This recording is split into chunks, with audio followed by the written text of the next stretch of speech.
খালেংদুৱাৰ সমষ্টি হিচাপে BPF দলৰ পজিশ্যন বেয়া নহয়, খুব ভাল। আৰু আমি কৈ আছোঁ যে খালেংদুৱাৰ সমষ্টিত যিখিনি ৰাইজ আছে, সকলো জাতি জনগোষ্ঠীৰ যিখিনি ৰাইজ আছে, এই দিলীপ বড়োৱে যেনেকুৱা কাম কৰিছে বা যেনেকুৱা বিচাৰিছিল এই UPPL চৰকাৰৰ পৰা, কিন্তু একো কৰিব পৰা নাই বুলি আমাক আজি বহুতে আমাক জনাই দিছে। তো এই হিচাপত এইবাৰ BPF দল জিকাটো 100% হয়। ইয়াত আমি শুনিছোঁ, কৈছে মানুহবিলাকে যে এই খালেংদুৱাৰ সমষ্টিত UPPL বহুত তলত আছে, যুঁজটো হ'ব BJP আৰু BJP আৰু BPF। ইয়াতে আমাৰ BPF খুব ভাল, BPF আপচু কথা কি আমাৰ কাৰণে নতুন নাকি?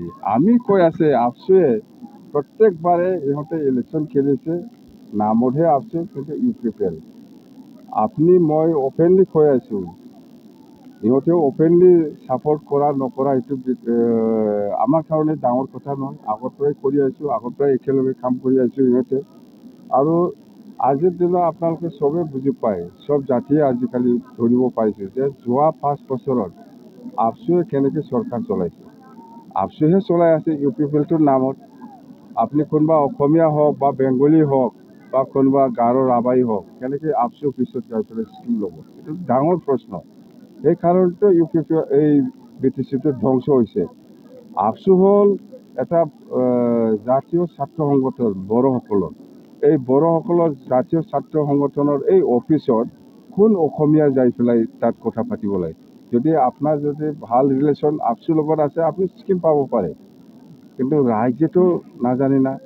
কোনোবা জেনেৰেল পাব্লিকে আপচু অফিচত যাই পেলাই কেনেকৈ স্কিম ল'ব, এইটোতো অসম্ভৱ। আৰু আপচু যিমানেই নকয় কিয়, আপচু আমাৰ লগত এইবাৰ ফাৰ্ষ্টবাৰ হ'ল ইলেকশ্যনটো, ফাৰ্ষ্টবাৰো হাৰিছে, যোৱাবাৰতো হাৰিছে, কেতিয়াও জিকিছে। আপচু মানে UPPL মানে আপচু। জেনেৰেল UPPL কৰ্মীসকলে একো পোৱা নাই, জানে? আপচু লিডাৰ, আঞ্চলিক লিডাৰ হওক, ডিষ্ট্ৰিক্ট লিডাৰ হওক, চেণ্ট্ৰেল লিডাৰ হওক, ইহঁতেহে মালিক হৈছে। কোনোবা UPPL কৰা কোন নেতা কৰ্মীয়ে মালিক হৈছে, মহাজন হৈছে, সুধি লওক আপুনি। আৰু BJPয়ে ইমান যে ছাপৰ্ট কৰিছিল, ছাপৰ্ট কৰি পেলাই চৰকাৰ বনাব দিছিল, UPPL কোন লিডাৰসকলে সুবিধা পাইছে বা কাম কৰিব পাৰিছে? মই পইচাৰ কথা কোৱা নাই। কোন UPPL কৰ্মী বা কোন BJP কৰ্মীয়ে সুবিধা পাইছে কাম কৰিবলৈ? সব আপচু নেতা কৰ্মী, আঞ্চলিক, ডিষ্ট্ৰিক্ট, চেণ্ট্ৰেল লিডাৰ। এইটো আমাক দুৰ্ভোগ ভাবি আছে নেকি? সব জাতিৰ লিডাৰসকলে জানে, অসমীয়াও জানে, আজি বেংগলীও জানে, মুছলিমো জানে, আজি গাৰো ৰাভা নেতাসকলে চবেই জানে, সব সমাজে জানে। আপচুৱে নিজৰ আঞ্চলিক অফিচ, ডিষ্ট্ৰিক্ট অফিচ, চেণ্ট্ৰেল অফিচৰ পৰা BTCখন চলাইছে। এইখন আৰু বিচাৰে নেকি? কোনোবা অসমীয়া মানুহটো এইটো বিচৰা নাই, কোনোবা ৰাভা মানুহ বিচৰা নাই, কোনোবা বেংগলীও মানুহ বিচৰা নাই। কি ডাঙৰ কথা আপচু? আপচু কোন? এইটোতো ব্যক্তিগত অপিনিয়ন। মই কৈছোঁ ব্যক্তিগত অপিনিয়ন।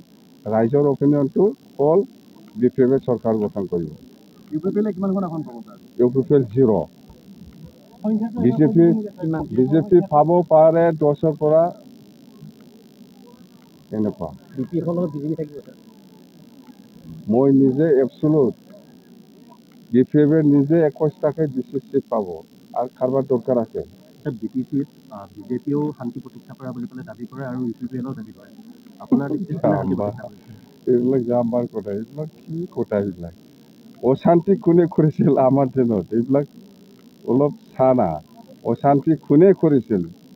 আমাৰ 15 বছৰ চৰকাৰ চলোৱা সময়ত অশান্তি কোনে কৰিছিল? এই প্ৰমোদে আজি দম দি আছে, যদি UPPL চৰকাৰ নাহে তেতিয়াহ'লে আকৌ BTCত গণ্ডগোল হ'ব। এইটো কোনে কৈছে?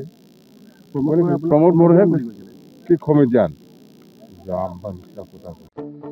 আপোনাৰ সপোনৰ ঘৰখন কেনে হ'ব? আপোনাৰ সন্তান আৰু আপোনজনৰ সৈতে কেনেদৰে কটাব আপোনাৰ আজৰি সময়? এই সকলোবোৰ সমস্যাৰ সমাধান লৈ শুভম গ্ৰুপে আপোনাৰ বাবে লৈ আনিছে আপোনাৰ সপোনৰ ঘৰখন।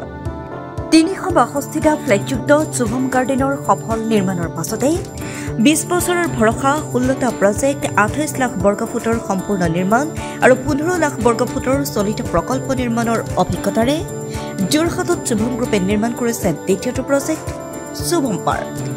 অত্যাধুনিক সা সুবিধাৰে নিৰ্মিত শুভম পাৰ্কত আপোনাৰ আৰু আপোনাৰ সন্তানৰ বাবে থাকিব club, badminton court, community hall, kids play area, splash pool আৰু জিম ক্লাব। প্ৰতিটো ব্লকত থাকিব 2.5 BHK, 3 BHK, 3.5 BHK ফ্লেট।